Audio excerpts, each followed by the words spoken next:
All right, let's look at a couple more examples of finding the equation of a linear function with the information that's provided. So each of these is slightly different to kind of give you a different flavor of the kind of problems that could be asked. So number 3, it says the slope is 3/4 and that it passes through the point 2, 5. So this is not the y-intercept. And since it's not the y-intercept, probably the best way to go is point slope form. So that's that y minus y1 is m times x minus x1. So our m is 3/4, the 2 is x1, and the 5 is y1. So our equation will look like y minus 5 is equal to 3/4, and then x minus 2 for our x1. So this would give us the equation for this line. Again, you don't have to simplify this. It's totally fine to leave it like that. You know, a lot of teachers sometimes refer you to solve for y equals, and that's totally fine if you want to do that. If we did, it would look like y is 3/4 x minus 2 plus 5. So you would just add this over to the other side. All right, number 4. So it passes through these 2 points. So we don't have a slope. Our first thing to do would be to find that slope. I'm going to label these x1, y1, and x2 and y2. So my m is going to be 3 minus 9 over 4 minus a negative 2. So I have a negative 6 divided by a positive 6. So that'll give me a negative 1.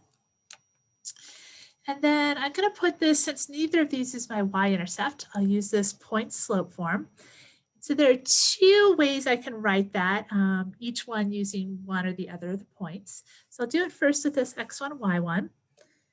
I would have y minus 9 is equal to negative 1 times x minus a negative 2.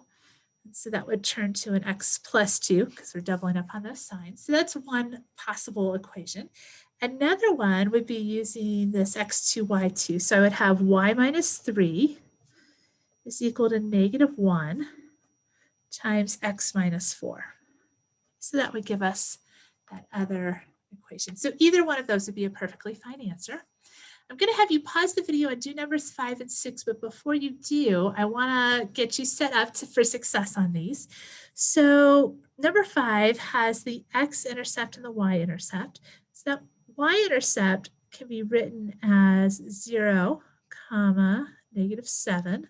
So that y-intercept is where x is 0. You can do a similar thing with that x-intercept, and that'll give you 2 points to go and find the slope. And then this one here also, you weren't given the slope, so you'll need those points first.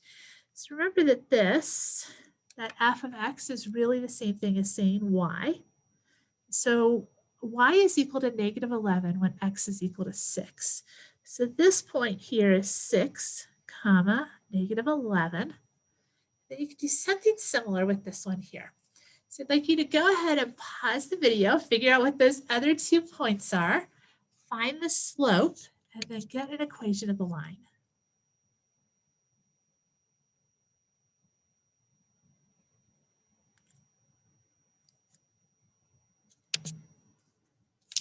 All right, so hopefully you gave that a try. Let's see if we can get to kind of some of the same answers. I have a point of 0, negative 7. That x-intercept is going to be 8, 0. And so my slope here is going to be negative 7 minus 0 over 0 minus 8. So it'll give me a negative 7 over a negative 8. And those minus signs will just cancel. So I have 7/8. And then I was given the y-intercept, so I could use slope-intercept form here. So if I did slope-intercept form, I would have y is equal to 7/8 x plus b, and my b is a negative 7, so I just write that as minus 7.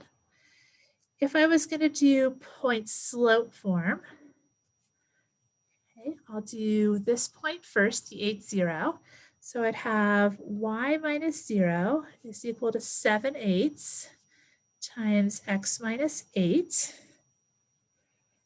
And then if I used this one, I would have y minus a negative 7, so it would be plus 7, is equal to 7/8 times x minus 0.